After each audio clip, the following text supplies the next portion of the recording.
thing? It's recording. Guys, I'm here with Scott Miller, my buddy. We got buddies. It's another buddy episode. What's up, Nate? How you doing, sir? Doing great, man. Doing great. I am honored. You'll hear it everybody's got to get used to this at this point, but I haven't recorded it yet. But I have written it out, and all. You will be honored by the great intro that I just gave you leading into this. I can't wait to see it. But you deserve every single word that I've said. Tell these people a little bit about yourself, where you're from, where you grew up. I know these answers, but yeah, you do. No, first, thanks for having me, man. This is awesome. Love the show. It's great, man. It's really great. Thanks. All the best with it because it rocks. So your Jawn is my Jawn. Oh, buddy. As it is. So me, I grew up in North Wales. I was born in the end of the 70s, the end of the golden era, right? Grew up in North Wales, right around the corner from you. Oh yeah, that was you. That was me. Yeah, through the North Penn School District. Lots of laughs, lots of music. After high school, did some college time, did my time there, played in a little bit of bandage in there in college and after. And, music is been the constant, in my life, the recurring thing that has always been there. So. Absolutely. Yeah, absolutely. So speaking of music, like, what kind of music were your parents listening to, like, early on before you had your own taste? Like, what was going on there? We were in the house and in the car. It was whatever would stop a fight between my sister and I. Whatever it was that we could agree on. Tended to be mostly oldies. The 50s and the 60s. Lots of doo-wop. My dad was kind of a country head. So he had his thing in the Alan Jackson and the Garth Brooks, not the old school country, right? Not like Willie Nelson and Hank Williams and that stuff. Although that was my grandmom's twist, my dad's mom, huge. I just said his name and now I forget it. Willie Nelson and Willie Nelson, yeah. She actually had a Willie Nelson bandana hanging on her wall, from a concert. That was pretty cool. So whenever I hear awesome. him, I naturally think of her. But yeah, it was mostly oldies. That's what. So, you mentioned that you have a sister. How much do you think that her tastes influenced your taste? You said that it was whatever stopped the fight, but at some point it kind of merged, right? It did. Yeah, it did. Oddly enough, yeah.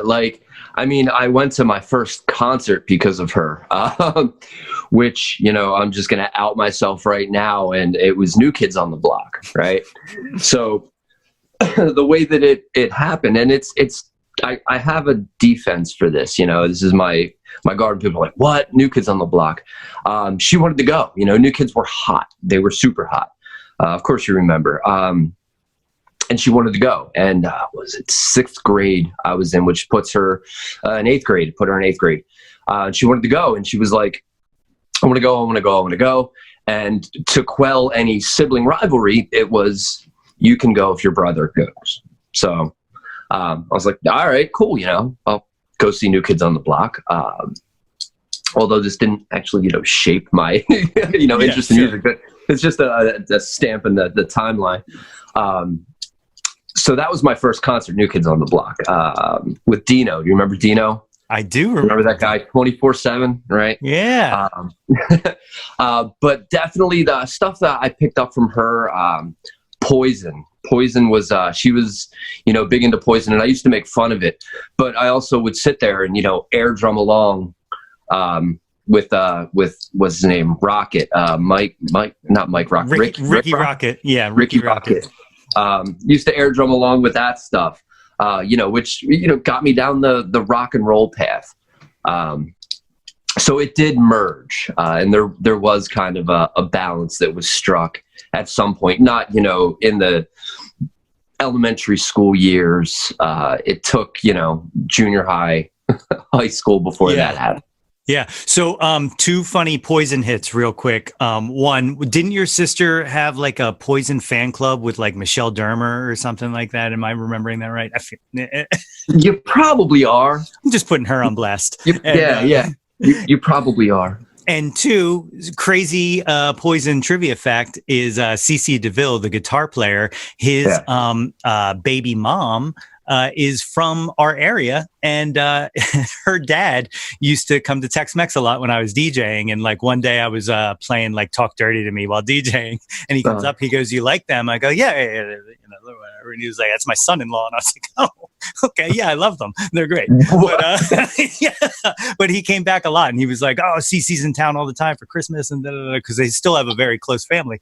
But there you go. There's a little Poison factoid. So you talked about air drumming. You see how much I run at the mouth. You talked about air drumming. When did drums become like your thing? Like, that's a tough call. Like I said, one of my first tapes was Phil Collins, No Jacket Required. Right. So I'm checking my hair in the thing, and it's out of control. I got COVID cuts still. So, that was, Phil Collins, it's percussive music, it's just crazy drums all over it.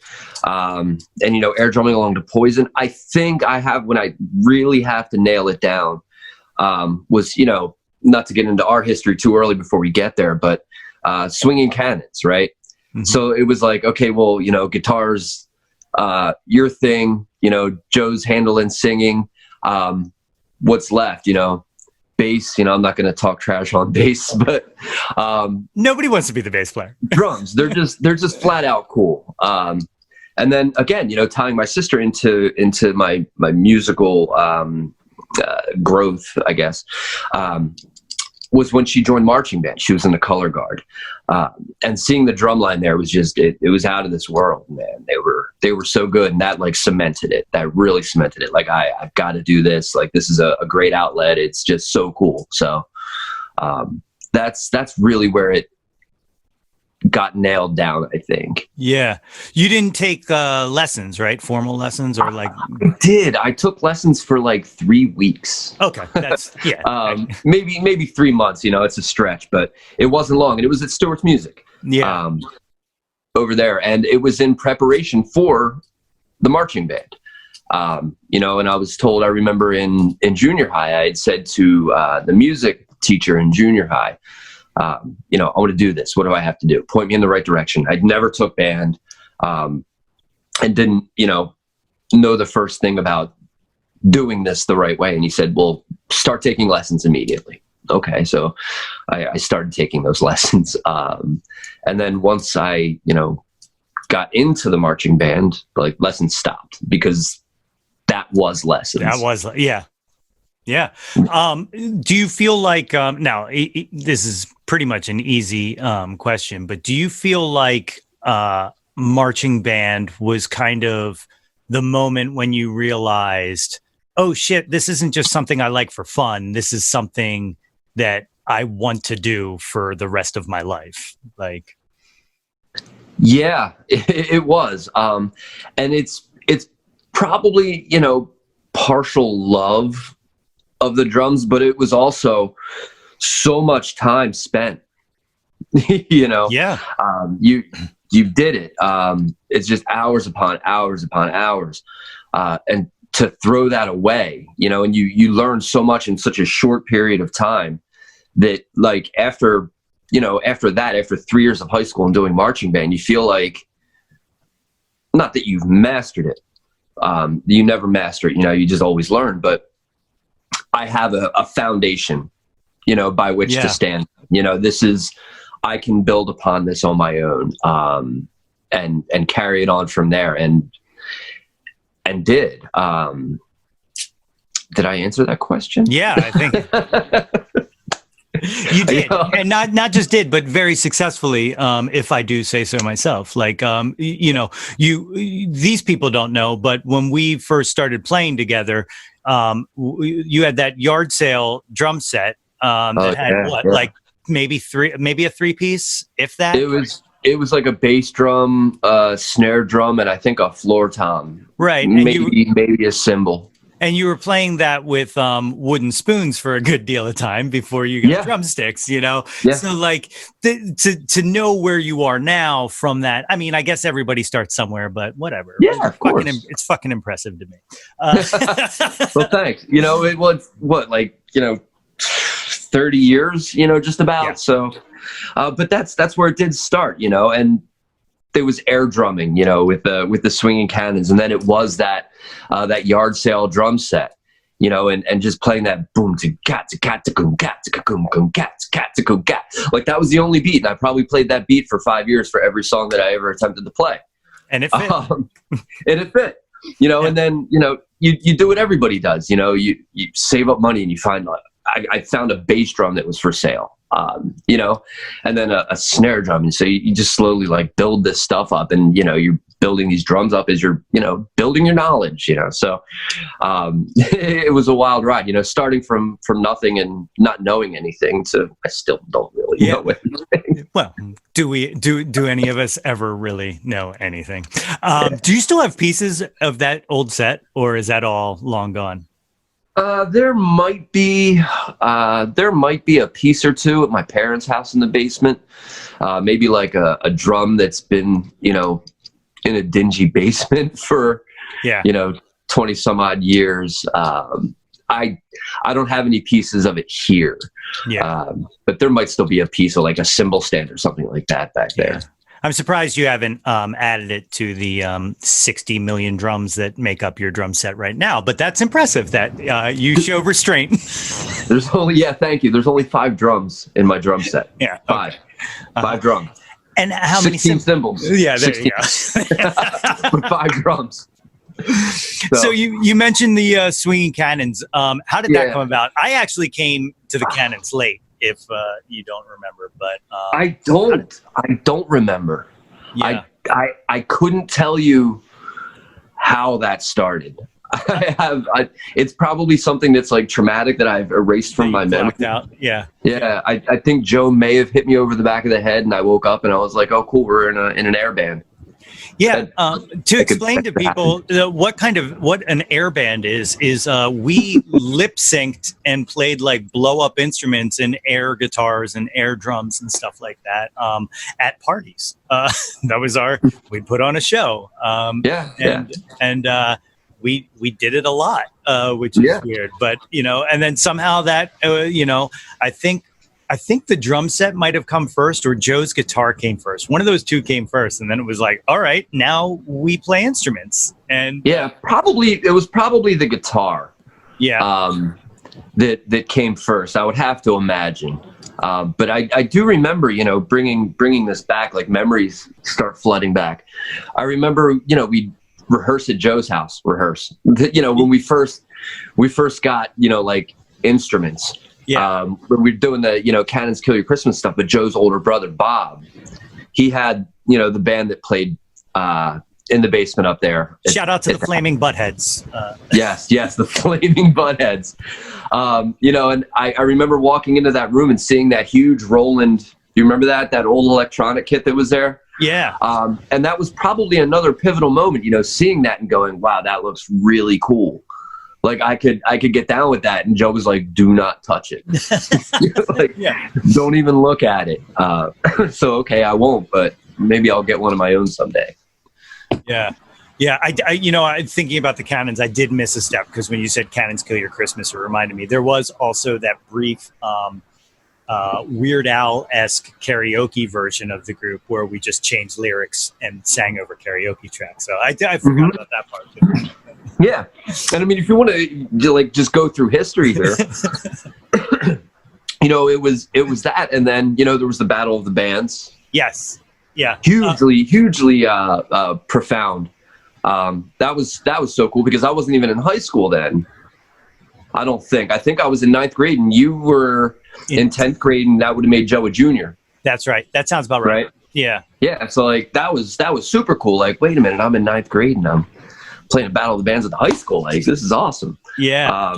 And then, you know, the other Battle of the Bands at the YMCA. Yeah. I really wish there was some form of recording from that show, because all I remember was everything went wrong from start to finish. Just to catch people up, we played a Battle of the Bands at the YMCA. I actually think I just found the program for the show in a No folder. way. Yeah. I think it's upstairs. Actually, I should have grabbed that too. It's also in that folder is all of the old Cannons lyrics from when we were that that karaoke band. Those should probably disappear. But so we played the YMCA Battle of the Bands, and I don't know your memories of it. All I know is I remember like we were promised a drum set and we didn't have a drum set. And then like everything else, we were promised amps. There were no amps there. We didn't have amps. So, No, we barely. I remember that was the I ended up playing some drum set, and I remember it was the first time that I actually played a real ride cymbal for the first time.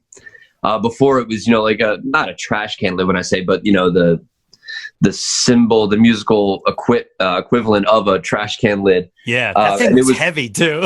Yeah, and, actually playing a ride cymbal for the first time, it felt like your stick would up. I'm sorry, did I lose you? Yeah, there you are. You're back.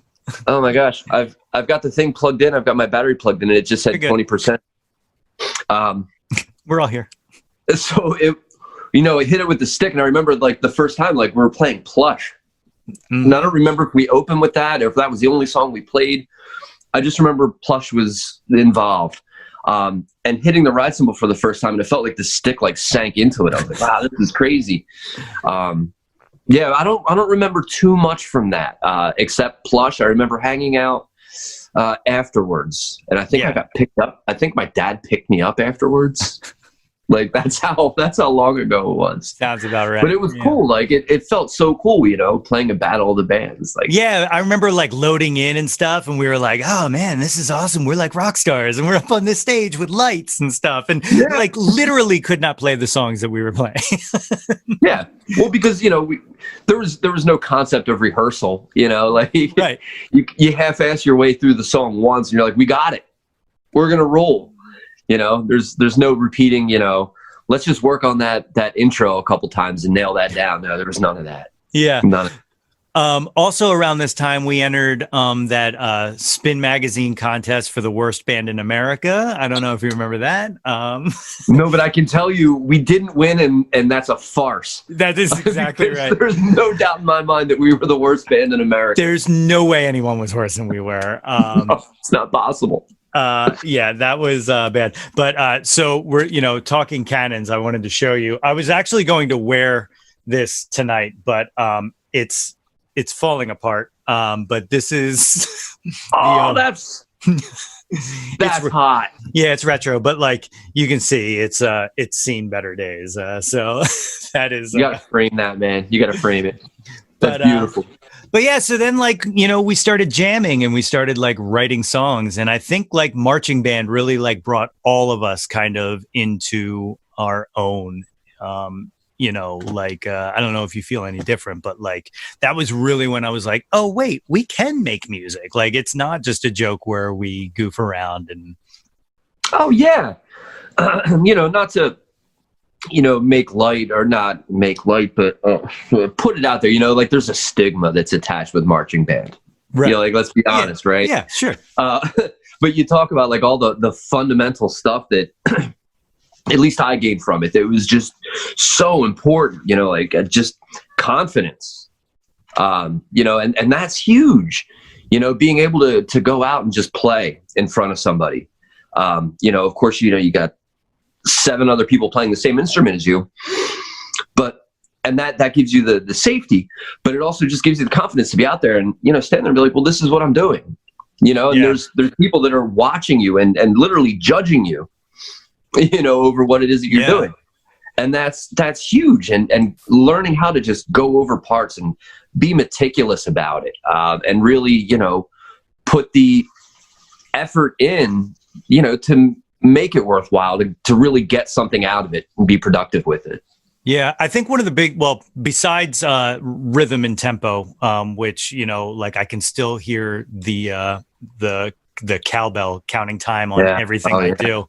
But I think one of the big things was breaking songs into sections, because I always was just like, all right, we just play the song from start to finish. But like breaking, like, let's just work on this part right here, or let's just work on that part right there. Now, mind you, I haven't done that in 50 million years, but but the concept, I still do it all the time. I'm sure. Well, especially with the, we'll get to it a little later, but the music you guys are writing, with the different movements and stuff and the different arcs to it, like, I can obviously understand that you would have to break that into pieces and kind of. Yeah. I mean, sometimes, just to learn it, technology is hugely important, with the learning process these days. There's stuff that if there's a section, and it might not even be one of our songs, just like a song that I'm learning, you can take it and you can cut that section out and you can loop it. Yeah. Like, where was that 25 years ago? And you can slow it down and keep the pitch the same, so you can sit there and really, like, just learn it, and it's amazing. The tools that are available today.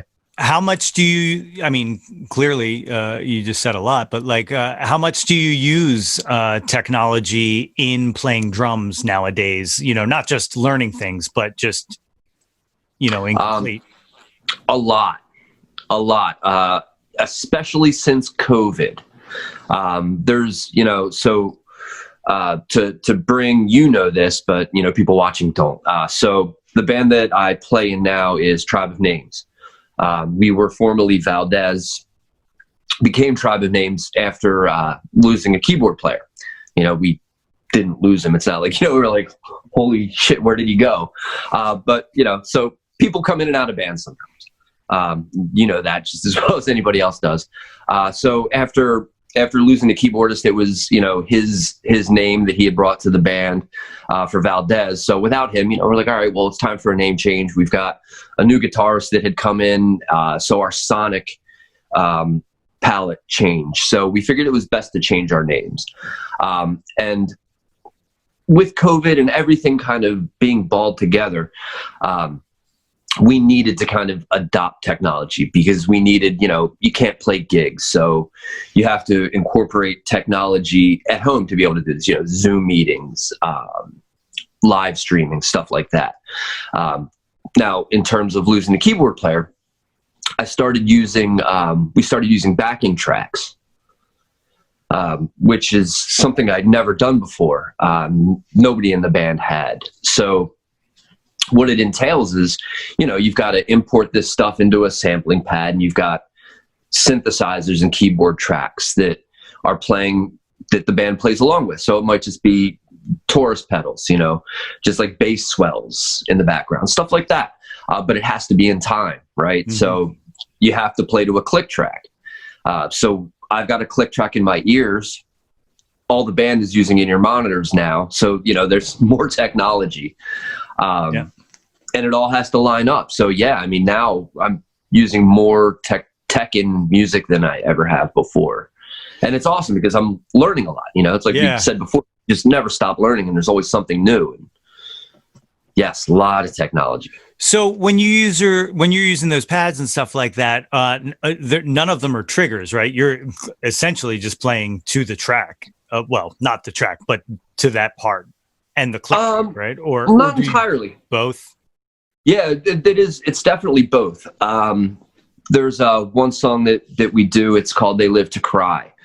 There's a middle 8 section where there's some old, like, 30s kind of like mobster-esque sound bites, and those are triggered live. Okay. So while the backing track is playing, I'm interjecting those off of the sampling pad, so they come through. And I keep a trigger on my bass drum, which is really cool, because what it does is I hit the one pad on the sampling pad, and it's a cymbal swell, right? So it builds up, but you need it to end at a certain point. So if there's a break in the song where everybody stops, you need that cymbal swell to stop when everybody comes back in playing. So what I did was I queued up the trigger on the bass drum to the cymbal swell, so that it shuts the cymbal swell off. Okay, like a kill switch almost. Yeah. Exactly, like a kill switch, which is crazy, to figure out how to do all that stuff. That's wild. So the cymbal swell, like you couldn't do that with one of the 32 cymbals that you have on your set currently, or I'm just. Well, I mean, I could if you're gonna draw me out like that. Yeah, I could. But I just, one of the 30 or 40 that are surrounding you at all times. I just thought maybe one of those could do it. But, No, okay, so. I'm not ashamed. I'm not ashamed. I'm a cymbal-holic, I just to let everybody know, I've for decades now have busted Scott's balls about the number of drums and cymbals and just random equipment. And I'm like, how about just like a snare and a kick drum and maybe you get a floor tom and a hat, but yeah. But then I'm like, no, but I got a tambourine too. Here's the tambourine. I got to have the tambourine in there.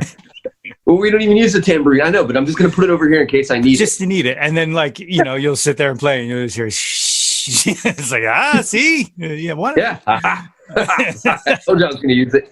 But, it's funny because it did start that first like real drum set that I had. It was I had bought that bass drum I had referenced earlier, but then I had found what was her name, Christine rode the bus with us back in junior high. her brother, Christine Casella. Thank you. Her brother was a drummer.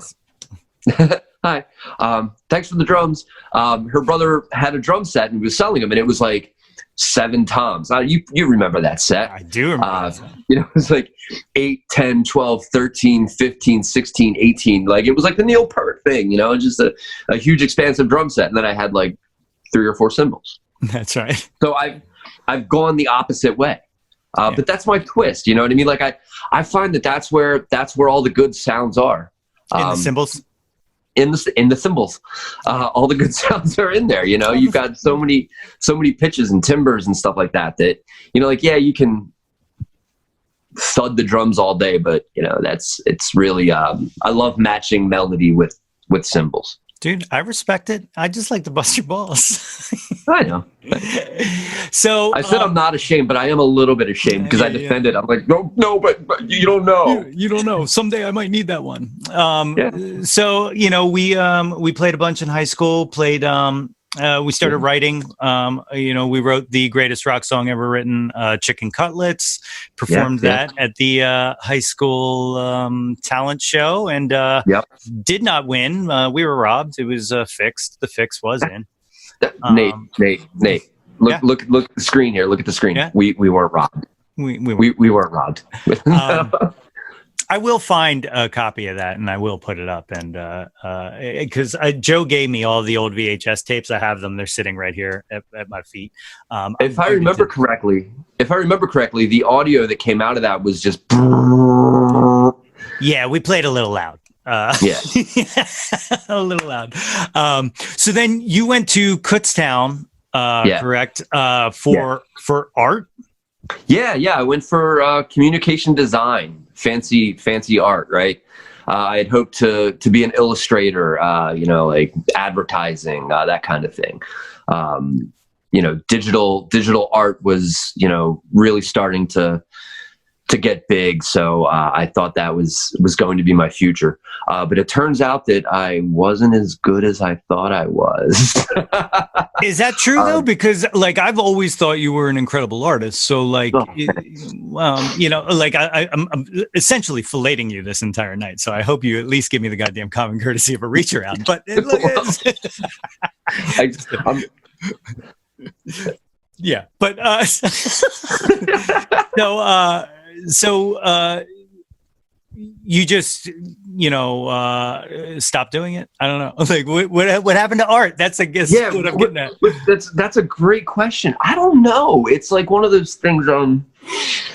Did you ever hear? Are you familiar with? He's an underground rapper. I can't underground. What's underground anymore, right? Independent is probably the better way to describe him. Aesop Rock. You ever listen to him? Yeah. He's got this one great track from the album Impossible Kid. It's called "Lot of Years." Okay. Where Like when I hear that song, I'm like, oh my gosh, like, was he watching me when he wrote this? Because he talks about like learning like how to do all this stuff, like learning what, how to foreshorten an arm properly, and like the magical moments of realizing like how to do these things and like become an artist. And then you just put it away for a little bit, and 1 week becomes a month, and a month becomes a year, and then before you know it, like you look back and you're like, I used to do this. I don't do this anymore. After I left school, I didn't graduate from Kutztown. And I think, maybe not to say that I wasn't as good as I thought I was, but there was definitely an element of being a bigger fish in a smaller pond. And then getting into that realm where everybody is incredible. It left a bad taste in my mouth. And I really did think I was getting good, but just not as good as I thought I should have been. Yeah. No, I do. I hear you. Like, I know my own stuff, going to school, like, is somewhat, a little different in that, so I went for TV, and I went to the TV station, and I was like, I know so much more than everyone else here. And I'm like training people, classmates and stuff like that, how to do things. But I lacked this certain thing called discipline and drive. And and everybody like took everything that like I knew. And then like 3 years later, we're like getting jobs doing these things. And I'm like, that guy sucks. Why is he getting a job? And they're like, well, he busted his ass and he did the work. And I was like, oh, right. But I totally get it. Like, I understand like the idea of like, this is something that was a major focus in my life. And then like one day I'm like, I'll get back to it. And then you just never find it again, or you do. And you're like, oh, that's right. I love doing this. That's weird. This is kind of an extension of that, like doing some form of video kind of thing where I'm just like, oh, right. I do like putting on these kind of things. And yeah, you brought it around full circle. That's right. That's right. And one day, I hope to, get back to art. Not now. Life is crazy. There's work and music and life. In retirement, maybe I'll pick it back up again. But the constant is music. You know what I mean? Like that definitely when music started really taking over. There's not room for both. I don't think. There's only so many hours in a day. And I'll get back to it eventually, but music's way more important to me now than art, I think, ever was. Yeah. Well, I mean, Scott, music is art. So, I mean, it's like, music is art. Yes. I can't discredit that, but the visual art is compared to the audio arts. Yeah. So when you're in Kutztown, you become a member of Rocky Development. How did that come about? Did you guys did you join that, or was that an existing thing, or did you guys let's just kick it off? 3 out of the 4 guys knew each other and played, and they had brought me in. Great players, really great players. They had brought me in, and we played a couple songs. I think we might have pulled off 3 or 4 gigs. It's college stuff. You play a bar. Oh my God, we got a spot at a bar. Let's go do that. Yeah. And it was very. I was punching above my weight class with those guys, I think, which helped. I think that's always important for people to do. Go out of your depth. Yeah. It's like that saying that, if you're the smartest person in the room, you're in the wrong room. That I think that applies to music too. If you surround yourself with better musicians than you are, you're going to get better. You're going to be better. You'll sink or swim, you gotta, step into it and just rise up to it. That's right. And I think I did with those guys. I mean, they were listening, to Bela Fleck, that sort of stuff. It was kind of hippie-ish. But it pushed me, not just playing, like Plush, we're playing more intricate stuff. And it did very well for me to do that. And it didn't last long. We recorded like 2 EPs, some songs in there. And yeah, it was a good time. It was a good time. Do you still have those EPs? I do. I have them loaded up in my iTunes. Yeah. Yeah, because I literally just found that disc too. It's actually sitting right over here. Nice. But no, you like that stuff was great. Like you guys should probably like have a quick conversation and throw it up on Bandcamp or something like that. Like, let people hear it, Yeah. It's not a bad idea. I know I'm still Facebook friends, whatever that's worth, with the guitarist, Brian, who's still playing. He's still doing his thing. He has a band. I think he's working for like the SEC. Like Brian was like super smart, man. Like you hang around Brian, like you're going to go somewhere. Yeah. And he is playing with a group now. I can't remember the name. I can't think of it off the top of my head. I should know it. I didn't do very good prep, but it's great stuff. Really great stuff. So it's awesome to see that he's still out there, That's cool. Making music. Yeah. Yeah, super absolutely. Yeah. So then you come home. We play at Tex-Mex a bunch, and then somehow A lot. Well, yeah, I guess that was a few times, once or twice. We played at Tex-Mex a lot. And, but through that and through like, kind of starting the open mic night there and stuff like that, you meet Matt Giacchetti, and then, Stonejackballers happens. Like how did your involvement start with that? Yeah, it wasn't even the open mic night. It wasn't an open mic night that, started, with me getting me into the Stonejackballers. It was a random Saturday night, just hanging out at Tex-Mex, because he didn't, play there enough or hang out there enough. But the band Cree was playing. Do you remember them? I do remember them, yeah. They were like an acoustic duo, and I very much back in the day, like there were parallels between you and I and Cree. They, had light rigs and wore a wig and stuff. But yeah, it was the percussion. It was congas and bongos, some cymbals, a little bass drum, and guitars. And they were taking a break, and they said, we're taking a break. We're going to bring a friend up. Anybody in here play drums?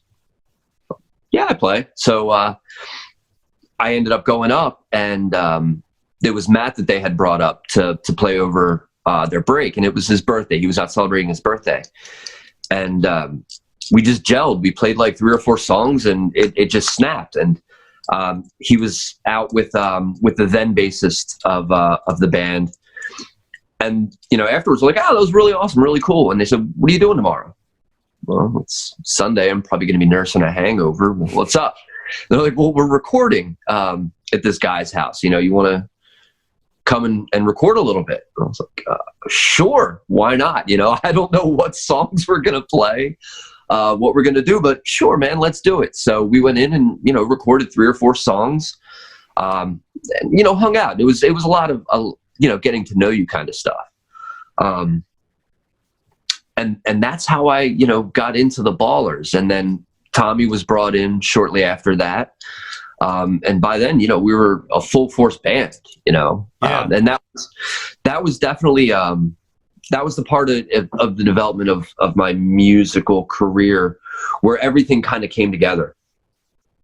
Like the rehearsing, like the songwriting, having an ear and having creative input. All of those things kind of gelled in that band, and it was awesome. I mean, we were loud, and the arc that band took, was a lot of fun. Yeah. Getting to sit back and just create these songs was a ton of fun, and it was just a great band. Yeah. I don't know if you remember or not, but I played bass for the Ballers for like a week. You did. Yes, you did. You came in. Yeah, you came in. I do remember that. I do. I remember sitting with Matt one night, and he was like, if you do this, I'm going to need 100% of your time. And I was like, I'm going to have to then decline because I can't give you 100%. I got my own crazy thing going on. I should have just stayed. Yeah. Well, that's when, we thought, we were going to take over the world. Which every band thinks at some point that's going to happen. I don't know. I think you guys had a really good chance. I mean, you had really great songs. The first demo or the first album had a wider range of songs. And then like by the time you guys hit the second album, you know, and Walsh came in and started playing bass, you guys really like found your thing, like found your sound. And I you know, I know life gets in the way of things and, you know, personalities clash at times and whatnot, but like, you know, you guys had a great thing. And we did have a great thing. And, you know, like going back to the arc of that band, you're right. The, like the first stuff was a lot of Matt's input. Matt had, you know, a heavier hand in the songwriting. And by the second album, you know, we had Walsh, was great because he was like a lead bassist. Yeah. You know, because like fundamentally he's a guitarist, not really anymore, but, and then Tommy had really had his voice. So he and Matt were writing really well together along with Mike. And we found a sound that was uniquely ours. Yeah. And it was great. And, you know, we had opportunities. We had good opportunities, played really awesome shows. Great stuff. You know, I got to play at the Truck. Like that was huge. You know, that's where we used to go see bands in high school all the time. Yeah, man. You know? I'm like, oh my God, I'm in the green room at the Truck. Like, does it get any better than this? This place is disgusting. You know, like, get me out of here. All of that. So, you know, we had our shot, and, you know, I think, you know, not we made waves or anything like that, but, you know, we put it down. Yeah. We put it down. 100%. I know you guys kind of got together for a little bit to record some of what would have been the third album, right? Is that what it was? Yeah. Whatever happened to that material? Because I know you recorded most of it, right? We tracked it. We tracked it all, and that was a tough process. There were conflicting schedules to make that happen. So we ended up, we recorded it at Catapult in North Wales. Brett of Echelin engineered the album. And the way it was recorded was I had set up the drums. We were supposed to, the plan was we're going to track it together. You know, go in, cut it live. We rehearsed the songs. We played those songs so many times before. So we, you know, just kind of knocked the dust off them and went, all right, let's go in and record them. And it really wasn't to make it the caliber that Quarter Moon was. Like Quarter Moon, we slaved over. I mean, there were hours upon hours of mixing and, you know, doing all this stuff. We were just going to go in, cut it live, mix it down, let the people have it. Which is probably the best way to do it. You know, when you start overworking stuff, you know, you kind of, you wreck the dough. You take all the magic out of it. Yeah, you do. You can. Right. So schedules had clashed, and we ended up tracking the songs with me playing them just on the drums, and Tommy was like singing along to them and like playing guitar loosely behind them. And it was just a train wreck. But we ended up getting them recorded, and they sounded pretty good. They were, I don't even think they were ever mixed. Things fell apart with the band, and they just got left in the can. I still have like unmixed versions of them, but it's tough to listen to unmixed stuff. Yeah. Yeah. It's right. You know, because you're like, it's just, everything's out of whack. You know what I mean? Yeah. Like the cymbals are down in the mix, the drums are up, the guitar's like over here, and it's like a half a solo over here. So it's really skeletal. I still have them, you know, every once in a while I'll throw them on and play to them. And I got to tell you, like the years have not been kind. Like to what I'm doing now.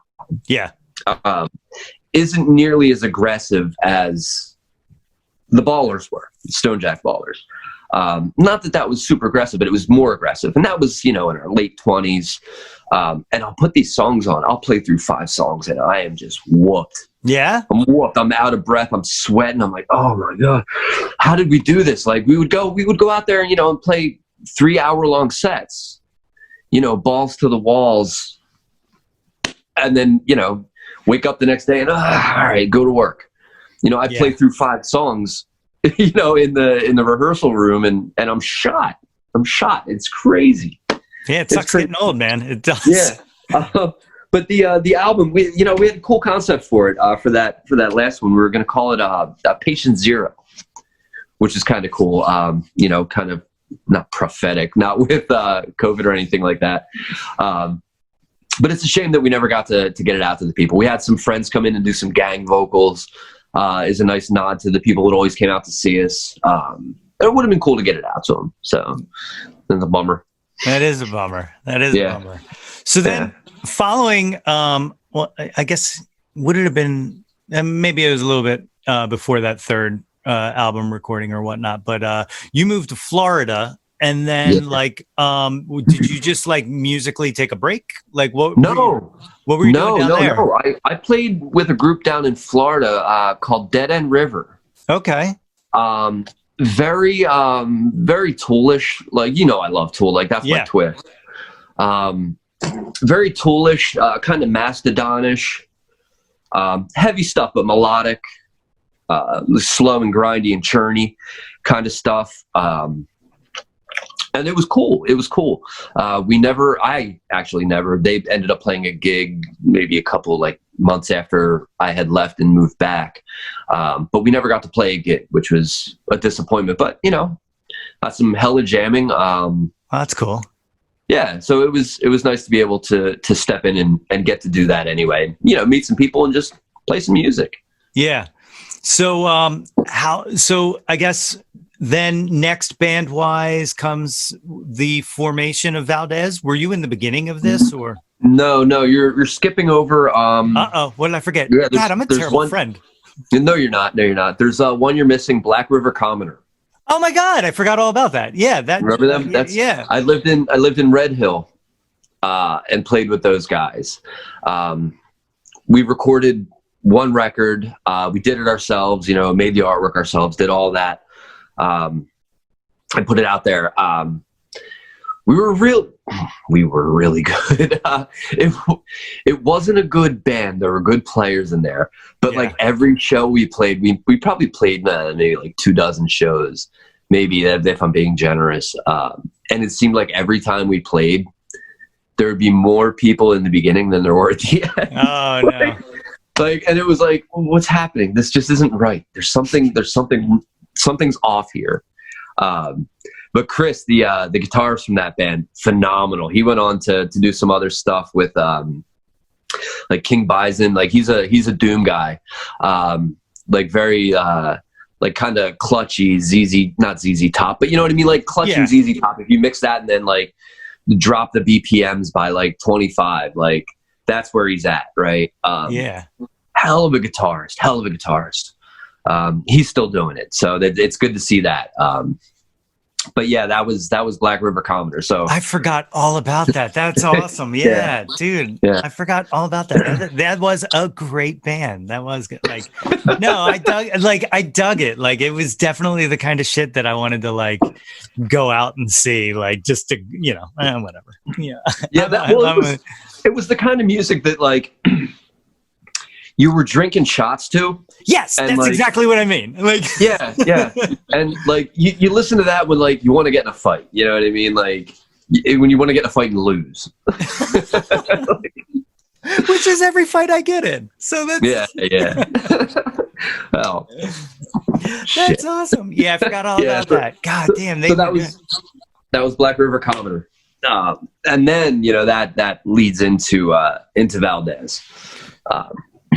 So you get the meeting from your uncle? Is that how that comes through, or was it working with Brett on that baller stuff, or was it? I'm not sure exactly. I know it was Greg, my uncle. If you're watching, hi Greg. Hey Greg. I know I thanked him in the Tribe of Names little introduction video that we had made, but I'll thank you again. Thank you. So he had Valdez was looking for a drummer. And Greg, of course, he's lifelong friends with Brett from Echoland, knows Tom, who is in Valdez, and said, my nephew plays. And he's like, oh, yeah. And I had met Tom once or twice at different functions before. So he's like, oh, yeah, I know him. Yeah, okay, so we'll bring him in and give him an audition. So they did. and it was funny because that was my audition was on my birthday, and I thought it was hysterical. I'm like, oh, this is kind of cool, but it was also extremely nerve-wracking because Echoland from growing up. I don't know. Yeah, their album from 1992, As the World, is like still one of my favorite albums, like all time. Like, if you're watching this, like, and you haven't heard of Echoland, get As the World. Go on whatever platform that you use and listen to it. One of the greatest intros to an album ever of all time, period. Yeah. Stop. Like, it is fucking great. Yeah. And they were, from my eyes anyway, like, they were the local guys that were going to make it, like they were going to be huge. They had to deal with Sony, they were opening shows for Dream Theater, and it's like crazy. Plus just the love that I had for their music. And, now I get an audition and it's, the bassist from Echoland. And I'm like, oh my, like, this is heavy. I don't know if I'm ready for this. I do not know. And again, it goes to punching above your weight, punching up. The singer, Simon, he's from Tiny Fish. He's, of course, people watching might not. He moved to the United States from England, where he had a really successful career with a band called Tiny Fish over the pond, and had done some stuff in the US with them as well. And they're signed previously, and when I auditioned with Bad Elephant Music out of England, they are a progressive rock label. So knowing all these things going into this audition, I'm like, oh my God, like, this is insane. I'm just going to go do the best I can. I had 3 songs that I was able to learn. And after the audition, they went, you're the guy. If you want it, you're the guy. And I was like, happy birthday. Yeah. Happy birthday to me. I got out and did like the Fred Flintstone heel kick, and that's, that's history. And that was awesome. Really, really cool. Really cool to be a part of that band.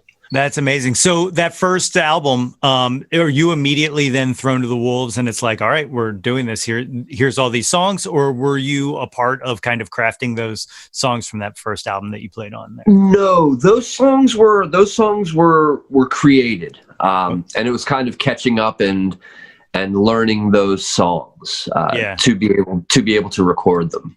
Okay. Yeah. So that album comes out, and that's called This, correct? This, yes. It takes some stones to name an album This and not follow it up with that. But that's where we juked. You got to leave them wanting more. You got to take a different direction. That's right. It's a supreme zag right there. You took the supreme zag. But so I listened to that album again, listening to or prepping for this, kind of getting my juices ready. I also listened to a lot of Ballers. I listened to some of our old stuff. I listened to a little bit of Rocky D. And I didn't listen to Black River Commoner, and I'm so mad about that. But anyway, but listening to Valdez, like, to me, it kind of is like the perfect, like, culmination of everything you've built your playing towards. Like, it really feels like everything was leading to this. No pun intended. But do you agree, or am I just punting? No, I absolutely agree. It's certainly the most musical album that I've ever played on. The most musical songs. I mean, there's piano and there's keys, and it runs kind of the gamut of song styles, a lot like the early Baller stuff did, where there's some kind of swing, kind of bluesy stuff, that like R&B-ish, like gospel-ish stuff. There's progressive rock. There's some spots that are heavy, and there's a lot of spots that you don't play at all. But it really was. It is a culmination, and that's a hard thing. We talk about it in the band all the time. That it's easy to play all the notes. One of the hardest things to do is to not play. You know what I mean? Like you feel like you gotta pack the song full of just notes and playing. And here's a part. I'm gonna play this part, and everybody's playing, and we're all doing this. It doesn't have to be like that. You know, like pull back. You know, create room in the song. Make it breathe. And you know, it's a parallel that I have with visual art. You know, to kind of tie the two together. It's not always about what it is that you've drawn or painted. It's also the negative space, you know, and those negative spaces need to be just as interesting as the drawing or the painting that you've created. And it applies to music, you know, it really does. Yeah. So that was a great album. Again, that was another album that was engineered by Brett, from Echo Lynn at Catapult. And it came out phenomenally well. Super proud of that album. It was the first thing I ever recorded that was released on a label for crying out loud. And that was awesome. It's huge, you know. Yeah, reviews were great, and you guys started playing like really great shows, really great like prog festivals and stuff like that. Yeah. What's that experience been like, playing, you know, for people who actually want to hear like really good dense prog music? Like, it's nerve-wracking, man. It's nerve-wracking. They're great. Like the prog community, they love it.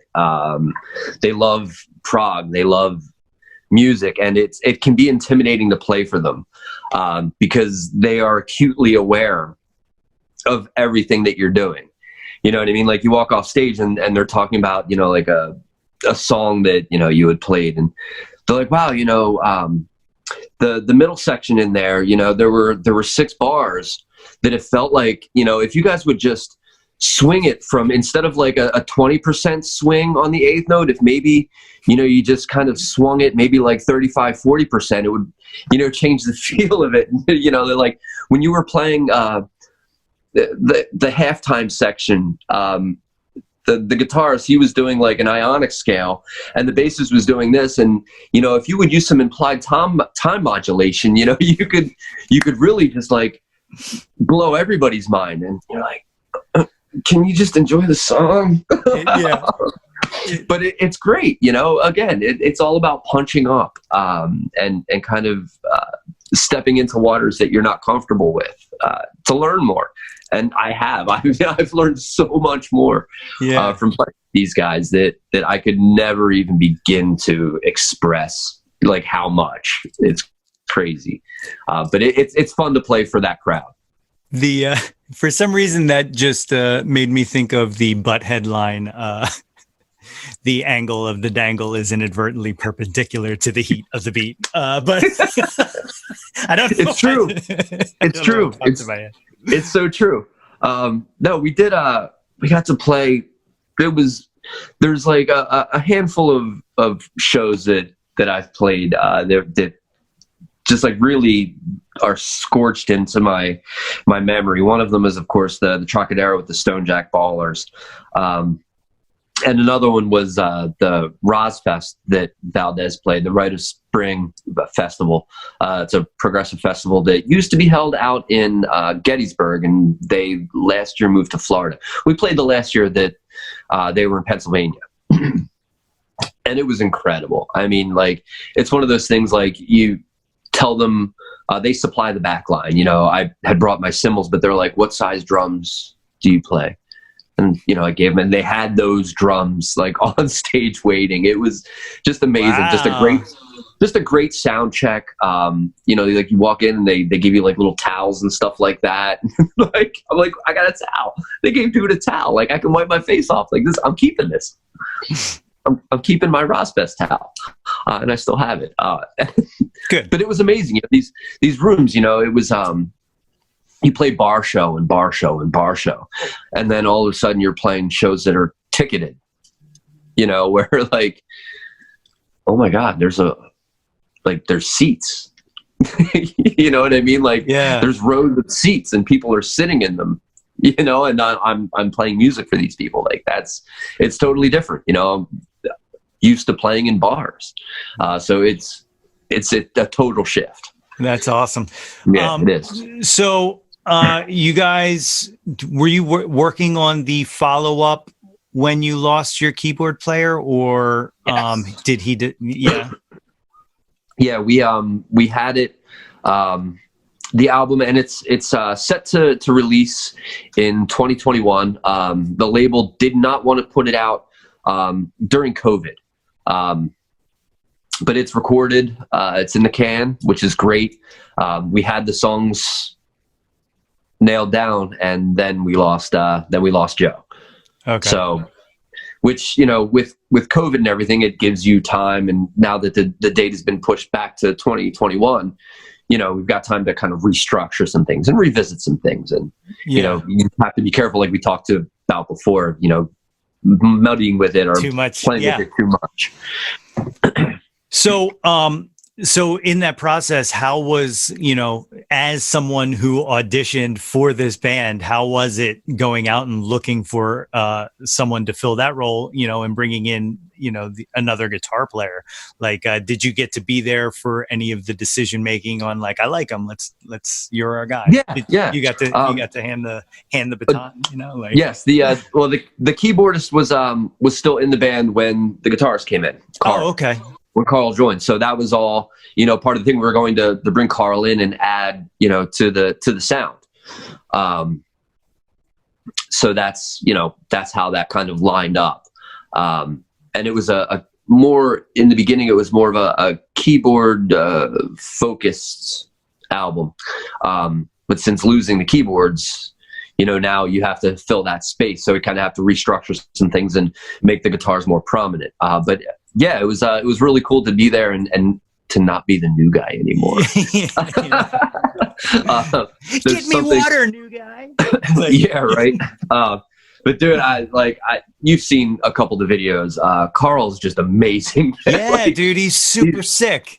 Super sick. Like I never thought. I've been just blessed over my lifetime with being able to play with just outstanding musicians, and me too.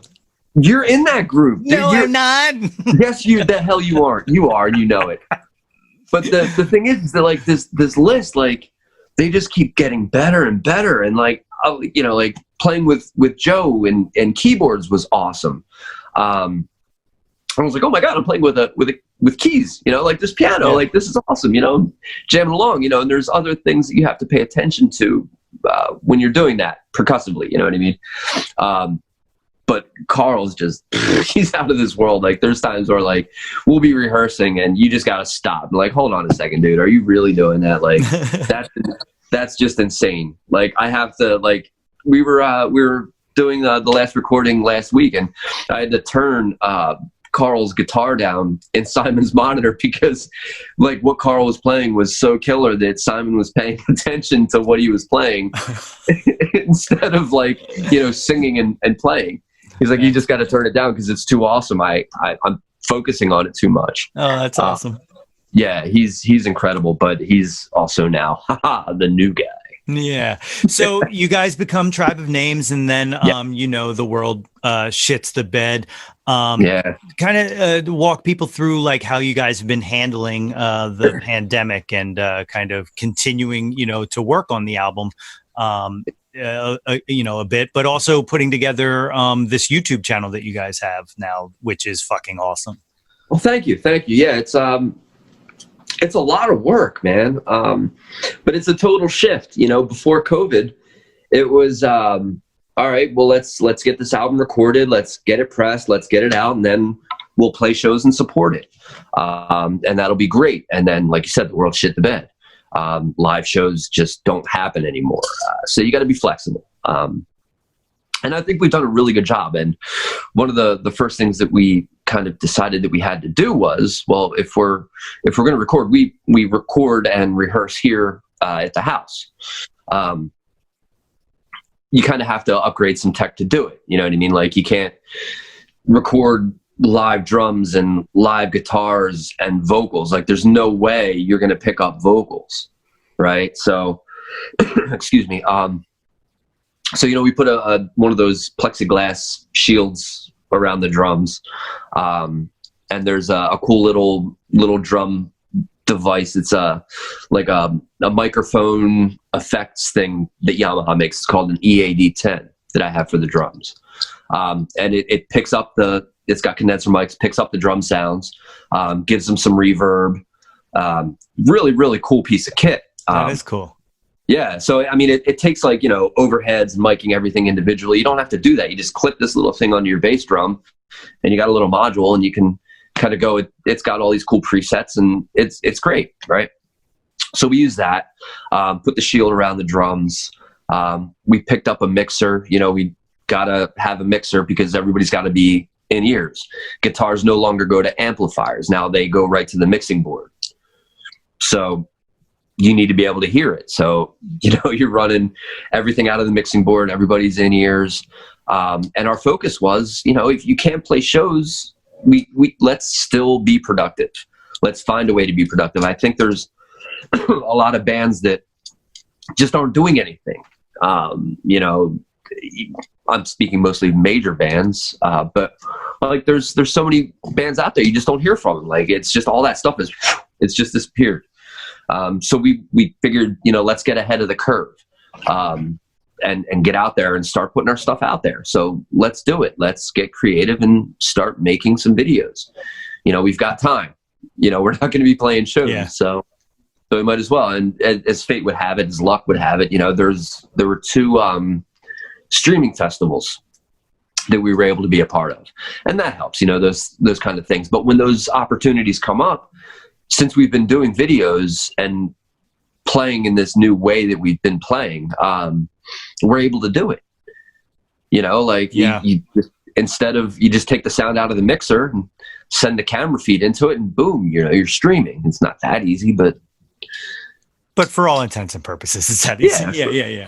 Did you just say intensive purposes? I said intents and purposes. I have a lisp, Scott. You know this. But yeah, so I mean, for intents and purposes, yeah, that's the gist of it. But I feel like we were smart by doing that because it put ourselves ahead of everybody. Now we're doing this and it's easy. I mean, like we can turn around, we can record. We just recorded a song on Thursday night.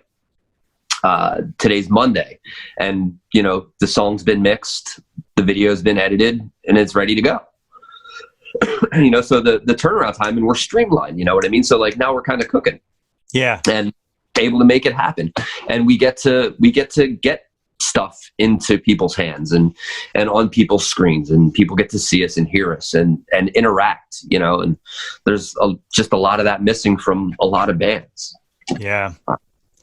So, one of the other glorious things that has come out of a bad thing. So another good thing that's come out of the pandemic, besides, you building this YouTube studio essentially and being able to record that stuff, is you now play guitar. Let's not go that far. You play guitar. I've seen the videos, sir. You can play. Yeah, I've been lazy lately. I haven't picked it up in like 3 weeks. Cool. I lost my calluses. No. Yeah. I know. But what's so funny is that, dude, I know like 7 chords. My strength is that like I have rhythm, right? So like that gets me by. But like I understand why guitarists are so anal retentive about keeping their fingernails clipped. Because dear Lord, man, those things get caught on the strings or just like press against your fretboard and it's nuts. Yeah, that feeling against the fretboard is one of my top 10 least favorite feelings of all time. And like I've done real damage to myself and that's worse. Like, yeah. But it's hella fun. I mean, there's really something special about just how good a clean chord sounds. Like when you just hit it and it's just you're like, oh man, it just resonates like in your soul. And I had got this guitar during COVID. It's a decent guitar, nothing crazy, but the person who had it clearly, hadn't taken any care to have it set up. Unfortunately, Carl from Tribe of Names is for all intensive purposes, a luthier.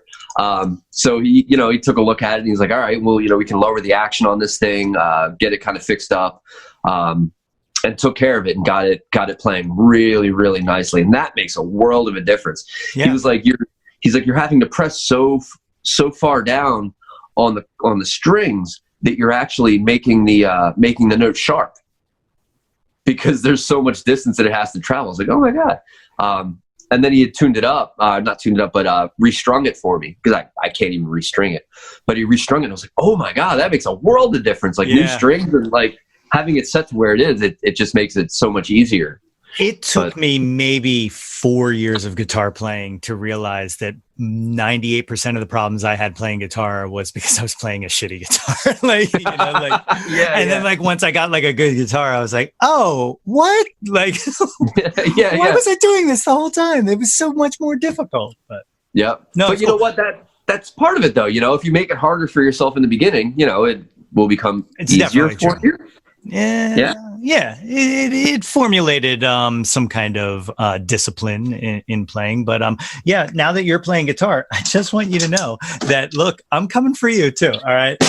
All right. We're gonna. What do you got? What do you got? You got your pad in front of you? No, I got a snare drum here, and I got a set of bongos down here, just in case. But yeah. We'll switch it up. You can play some guitar in front of the band. I'll play the drums, and I'm with it, man. I'm with it. Like I can't. I've maybe like ham-fisted my way through like a song or two, but there's no way that like I'll be able to sing and play. Like that has escaped me. I'm still, it's just such a different world. Your one hand's going this way, and your fingers are all doing all this stuff. I'm used to just like, like bam, bam, just give me something to hit. But it's cool, it's nice to kind of stretch the boundaries and get your head in a different space. Well, by next summer at Tex-Mex, we're doing a song, and you're playing it, and I'm playing drums, and it's gonna happen. It's gonna happen. You call the song, and we'll do it. I'm with it. Yeah, that'll happen. No problem. Are you ready to sit down and take the jauntlet? Oh my God, the jauntlet! No, I need a minute. Hold on. Ma. Yeah, man, let's do it. All right. First part, 2 segments. The first segment, one hit wonders. Number 1, Hagar or Roth? Roth. Yeah. Roth. Like, right? Hands down. I for what he's become, like what he is now, it's tough and it sucks to see. But love him or hate him, the dude was an entertainer. And really, really cool stuff. If you listen to those like isolated vocal tracks of his from like, what was just the Van Halen album. Yeah. Where he's like doing Running with the Devil, like all of his little ad libs in the background. It's gold, man. That guy was something else. And funny thing is I had heard that it was like, was it like the late 90s or early 2000s or something like that he was like a paramedic, like an EMT in New York City. Yeah. Legit. Like, my God. Like not like Steven Seagal was a sheriff, like legit EMT. Yeah. Could you imagine being on a stretcher and they load you into an ambulance and you're like, man. He tells a story, and I'm going to completely butcher it, but it's something along the lines of like they were resuscitating a guy, and like they brought him back, and it was like David Lee Roth is sitting over him, and he was like, "No, it didn't work." Like like this can't be real. Like yeah, I believe that, man. That would be a total mind f. Like how do you deal with that? How do you deal with it? I don't know. But yeah, definitely Roth. And it's funny. I don't know if I'm stretching this segment too far, but we were watching. It was an Eddie Money special that was on TV last weekend, and it was hosted by Sammy Hagar. So he's like, it's when it's Sammy Hagar, it's Sammy Hagar. He's doing this thing, and he's talking about. They brought James Hetfield in to do an Eddie Money song, and they brought Thorogood in to do one. Oh wow.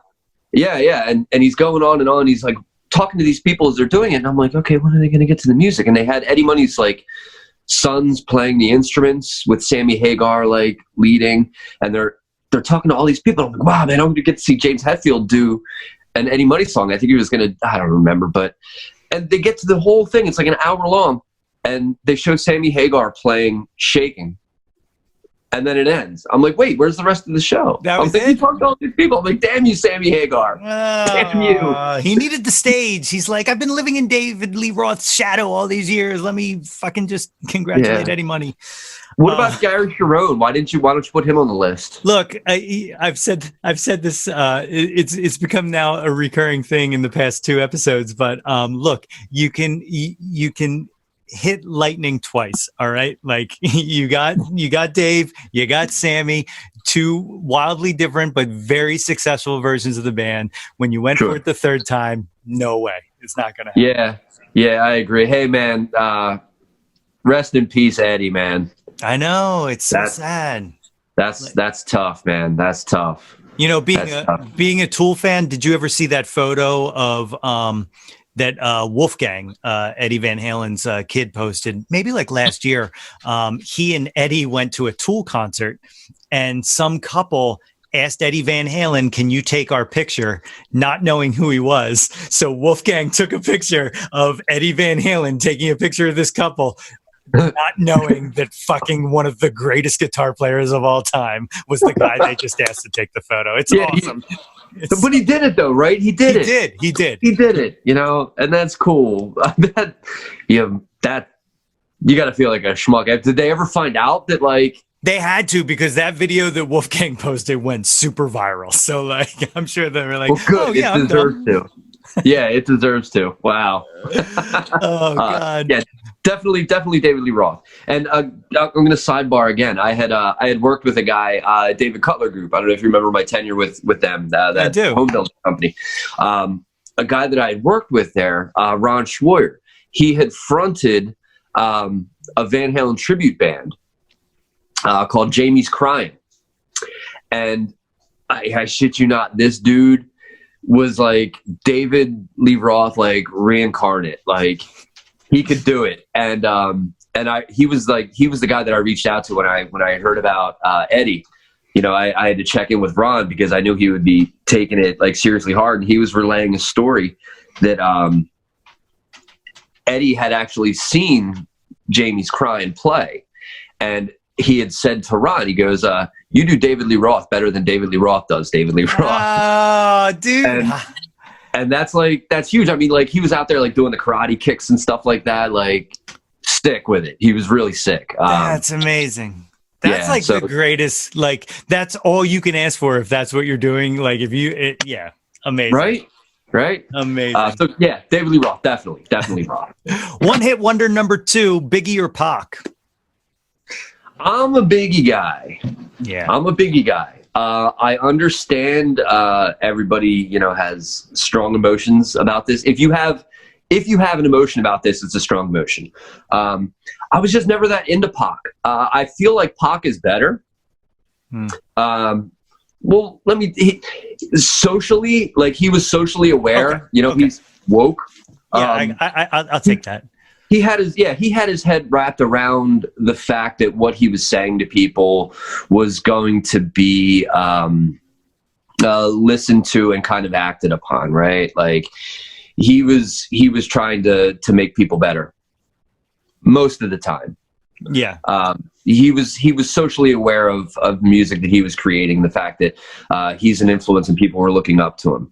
But I think Big Stuff is just dope. You know what I mean? Like, he just had great beats, and he was saying some crazy stuff. So that's where I put my allegiance to in that one. 100%. I think I know the answer to this one, and maybe I don't. Maybe I'm wrong. But a one hit wonder number 3, Nirvana or Pearl Jam? Dude, you know it's Pearl Jam. Yeah, it's Pearl Jam. It's Pearl Jam. They lasted, man. You know, not like, you know, right. Nirvana was, but it just had way more of an impact. You know, losing Kurt sucked. It sucked for our generation. You know, a lot of people idolized the guy. He was a tortured soul. and that came out in the music. But Pearl Jam, man, they're just so much more musical,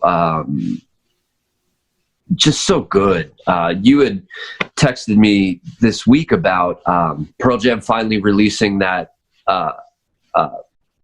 Unplugged show. Yeah. That's such a good show, man. It was so good.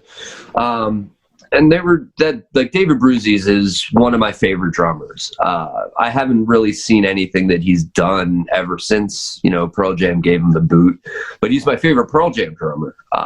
And that performance from Unplugged is just amazing. I mean, the guy's a powerhouse. Definitely Pearl Jam. Yeah. They're still around. I've seen them a couple times. They're amazing live. So good. Looking forward to seeing them again when the world gets back to normal. I mean, they released an album. They were one of the bands that did something. They released an album during COVID. So yeah, Pearl Jam all the way.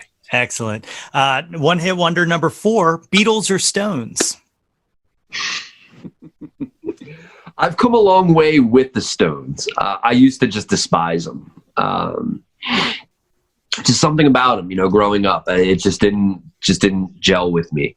And I was never really a huge Beatles fan either. Meeting Matt definitely was a huge Beatle influence. That dude could play the Beatles songbook from start to finish, most of it by heart, which is just insane. So that taught me a bigger appreciation for the Beatles. There's still a lot that I'm not even aware of or up to speed with, but they were just so good and so good. They were doing stuff that was light years ahead of other bands, and they just paved the way for so many bands. The Rolling Stones, I dig them. I feel like, and I'm probably going to catch flack for this. A lot of bands from the 60s and 70s are guilty of it, but I feel like they just made a career raping the blues. Okay. But respect, right? I mean, you can't have a career as big and as long as theirs without doing something right. Mick Jagger's a hell of an entertainer. Keith Richards, at this point, I'm not even sure he even knows what song he's playing when he's on stage, but he looks cool as hell doing it. Yeah, he does. Yeah. But Beatles, man, they're so good. They're the vibe. They're the jam. The follow-up to that, who is your favorite Beatle? My favorite Beatle?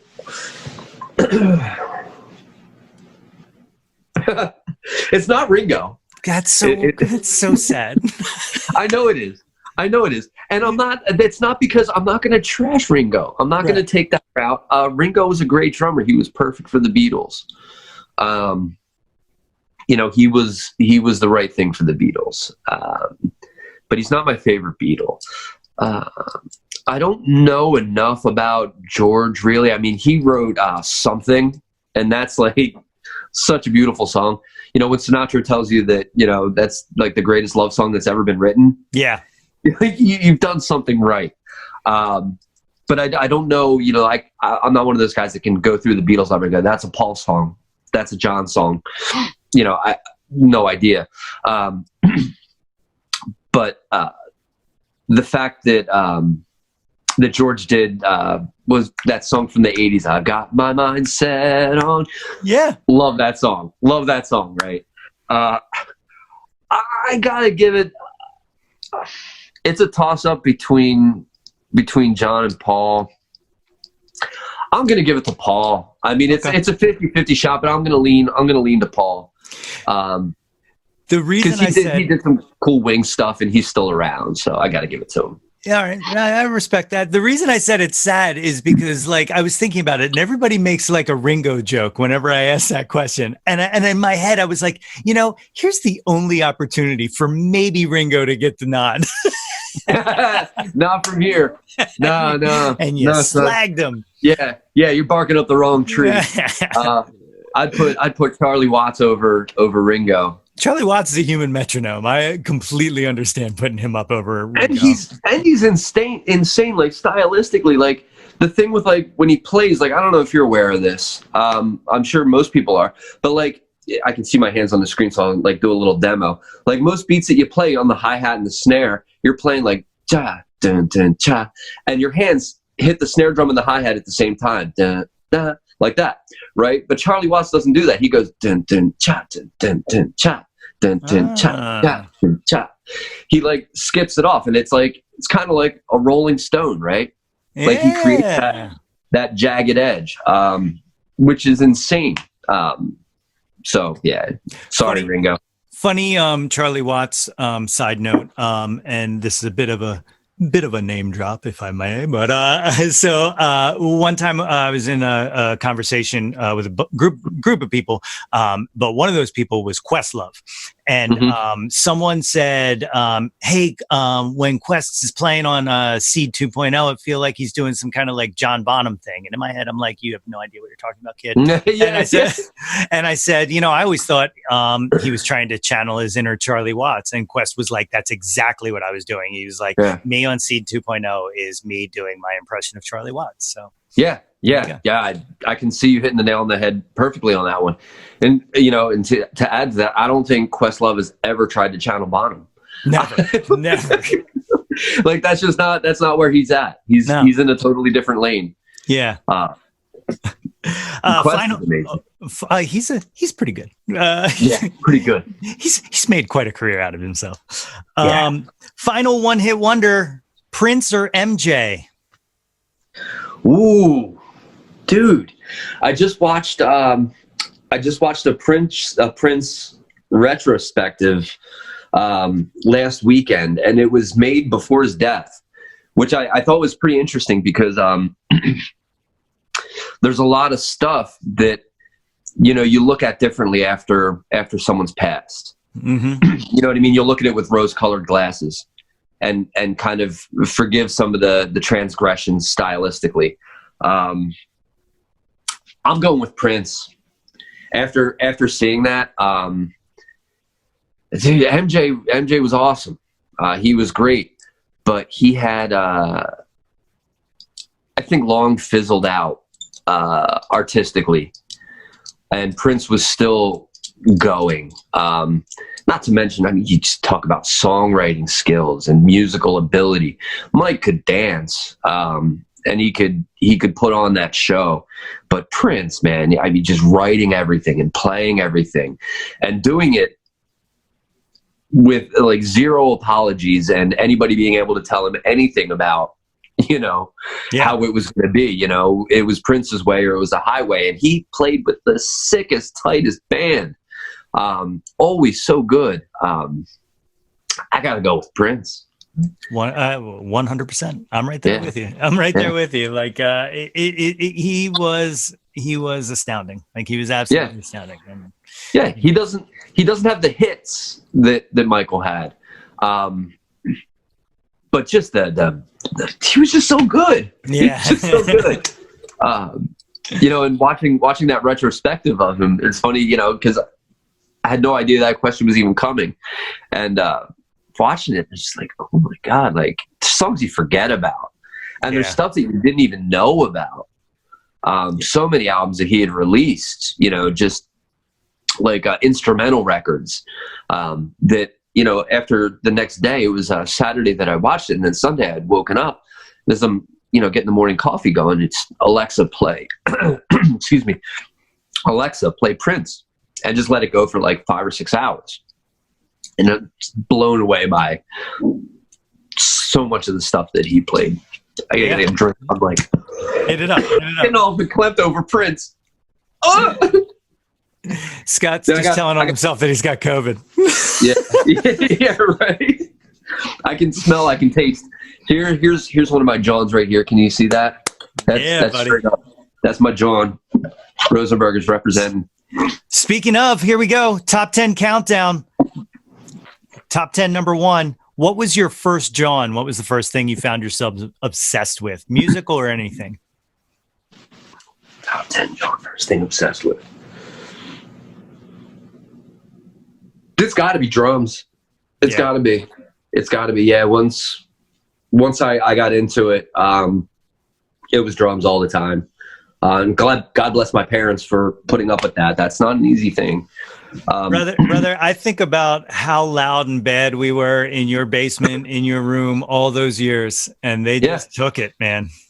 I know, never complained, never. There might have been once. It was after like 4 hours. They were like, "All right, enough." Yeah. So it's drums. Yeah. Much respect. Number 2, what's your current Jawn? What's something you're into right now? You're drawing me out, dude. You're drawing me out.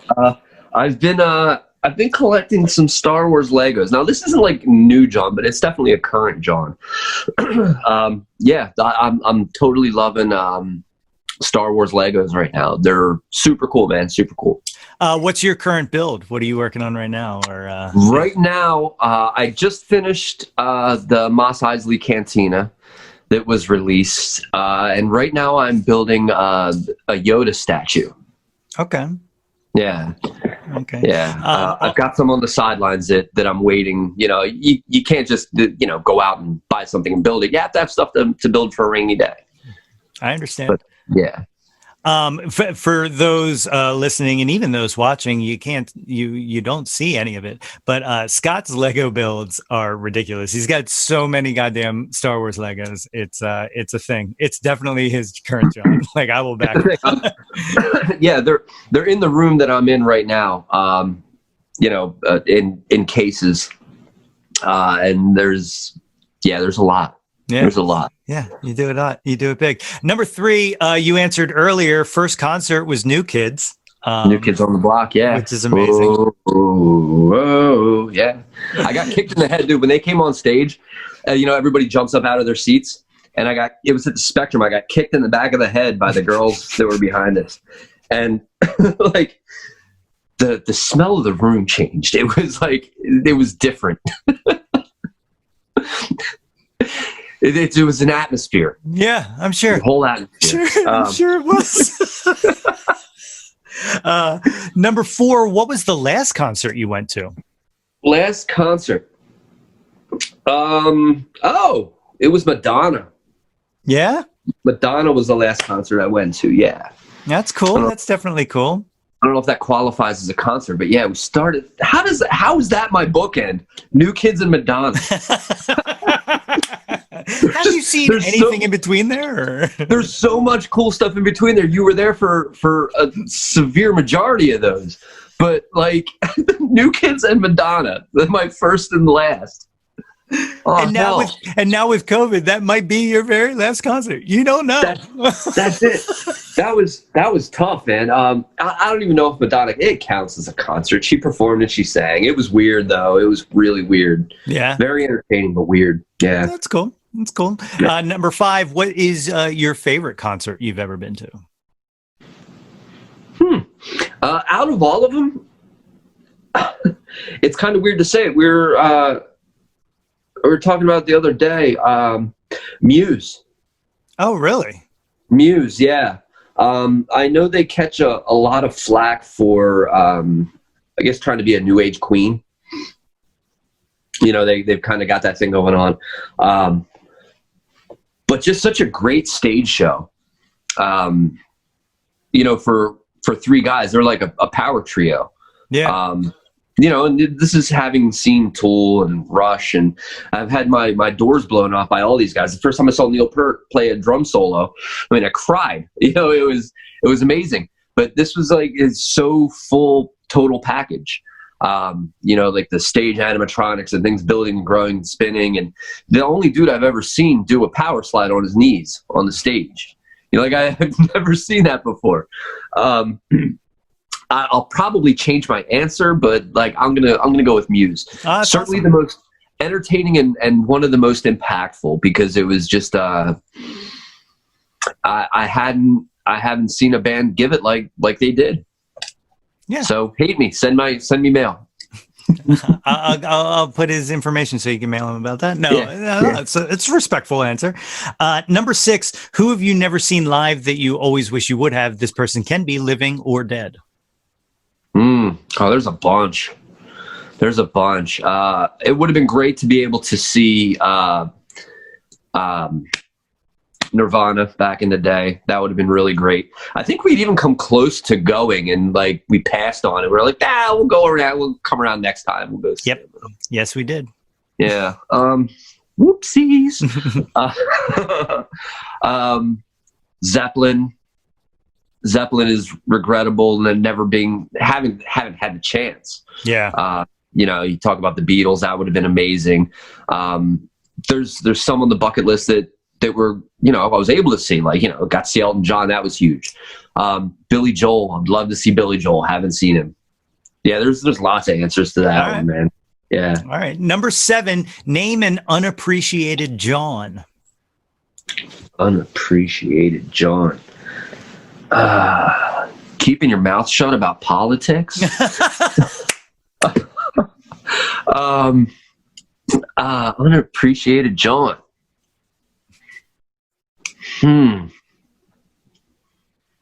Like one of my Jawns? Anything you think should have more shine than it does. Let's circle back to that. Let's circle back. We'll come back. Number 8, favorite album. Favorite album, Rush 2112. Yeah, sick.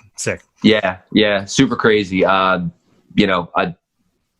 can put it on and listen to it anytime, all the time, every time. Yeah. Number 9, name an artist whose output you will consume anything they release, even if you have to be apologetic for it. Tool. Yeah. Now, do you feel apologetic for any of it? Like, is there any that you're just like, maybe you just don't get it, or? Okay, let me shift. Okay. I'm in the same lane, but I'm just gonna swerve a little. Pucifer. Okay. Yeah. All right. Yeah, because that stuff it goes all over the place, and some of it's really out there. That you do have to be apologetic about it. Yeah. Like, I'm sorry, but it just like take that with a grain of salt. But check this out. That's. I think the beautiful thing to that answer is the poster is literally right behind your head. Yeah, it is. Both of them. Wait, hold on. Here the people of you. There's the one, the Moon Man. And then there's the other one. Yeah. It's awesome. Perfect. That's funny. Perfect. I'm such a mark. I'm circling back. Number 7, unappreciated Jawn. Unappreciated Jawn. Dude, I'm still stuck on it. I've even been kind of thinking about it in the back of my head. Man. And I'll walk away and go, oh, yeah, this is what. Dude, you got me. Does this stump people? Every once in a while it does. Yeah. There's a few in here that, like, occasionally people are like, oh, that is something I gotta, can I give you one? Yeah. 2 Skinny J's. Unappreciated Jawn. Oh, yeah. Yeah, definitely. They could use more shine. They were great, man. They were really great. But you know what, though? I don't think there's room for them in, like, today's musical landscape. There's not. It's weird too. It's really weird because, like, it was just such a like, it to me screams that time period. Like, it's just perfectly. Yeah, it was like, they were doing, you look at the contemporaries of that time. I mean, you're talking about, like, 311.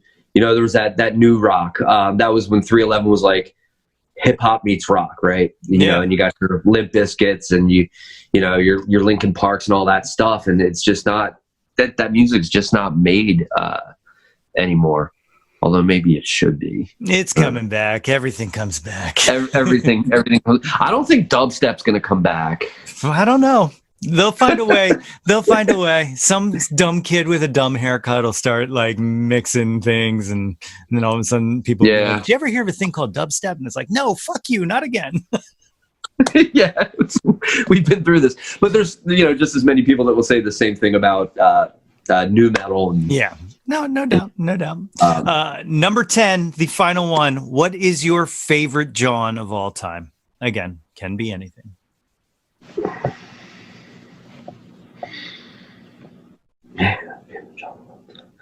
My Life. Yeah.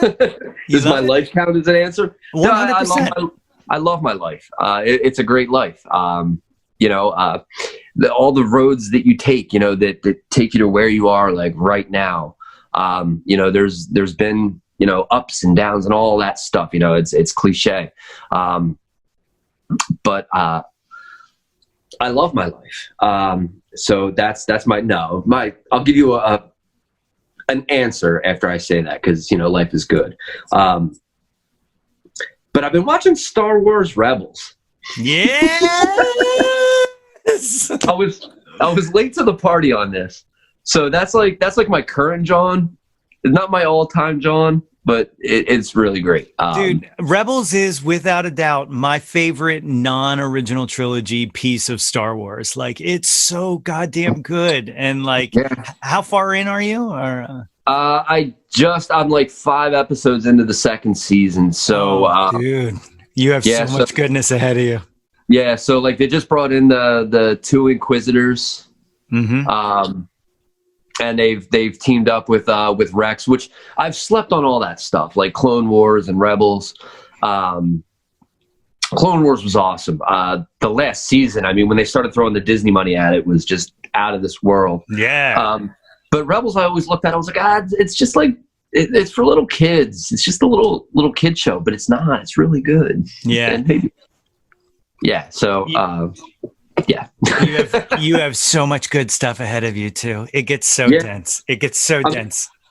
I'm excited, to circle back to the Star Wars Legos. One of the things that I had gotten recently that I was super hype about, and I hadn't even seen the show yet, was the Ghost. Yes. I had found the Ghost, and I was like, oh, this is really cool. It's really neat. And now I'm like, oh, the Ghost is so dope. I'm like, it's such a great ship, and it's tied in, so it's really cool. Dude, I was like a solo person in Rogue One. Ghost pops up. I start freaking out in the theater. Like, Katie and I are like going nuts. And then in Last Jedi or Rise of Skywalker, when the trailer came out, I was like, right there, look, there it is again. Like, You're one of those guys. I'm one of those guys. And everyone's like, what are you cheering at? And I'm like, sit down. Stop talking. Yeah, man, it's a cool show. It's really great, and it's sucked me in. And the problem is that I'll put on like an episode while I fall asleep, and it stops when like the battery dies, right? So I'm like, wait a second, I didn't finish the series. I mean, my phone thinks I've watched the whole series, Disney thinks I've watched the whole series, but I'm like, wait a second, no, I was on episode 3, season 2. Okay, so I got to be careful. That's awesome. That's awesome. Tell all these fine people how they can find you and Tribe of Names on the internets. Yes, we are everywhere as Tribe of Names. As far as I understand it, we're Instagram, Twitter, Facebook, YouTube. We're not doing TikTok. We're not that hip. Everywhere. Tribe of Names. You just look up Tribe of Names, whatever platform you're going for. I will post some links also in the descriptions of everything and all that. Check us out. We've got that YouTube channel going, picking up momentum. Got to just keep chugging along and putting stuff out there and keep working it, man. But it's great. We're loving it, having a great time playing music and just getting to get stuff out there for people to see. You guys are releasing videos once a week or something like that, weekly? Once a week. And what we're trying to kind of, where it's not all just music, there's like a couple videos where Simon will review like some of the pedals on his guitar rig, or maybe it's a couple minutes about the meaning of one of the songs, like where it originates, comes from. And then of course, music, so lots awesome. of stuff. That's awesome. There will more content as time goes. Well, I'm glad to finally honor your father's request because I've told Scott this story before, but Scott's dad, when I kicked off the podcast, sent me a private message on Facebook and said, will you be having any of the members of Tribe of Names on Yo, That's My Jawn? And well, of course, I'm going to have one of my best friends, one of the most important gentlemen in my life on my show. I wouldn't do anything without this guy involved somehow in some way. Scott, thank you so much for joining us today on That's My Jawn. My pleasure, dude. Happy to be here. Thanks for having me, man. It was great. Your Jawn rocks, man. It was awesome.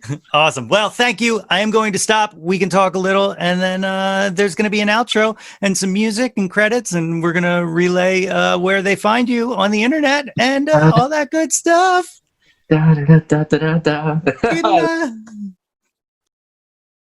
Be sure to like and subscribe to our channel, follow us on Facebook, and visit our website at www.yothat'smyjawn.com for interviews, articles, DJ mixes, and more. We want to hear from you. What's your Jawn? Displace the guilt and embrace the pleasure. Your taste in music doesn't have to be measured. You ain't being judged, you won't get a score. So what the fuck is you faking for? If you like it, admit it, don't quit it. You feel what you feel, man.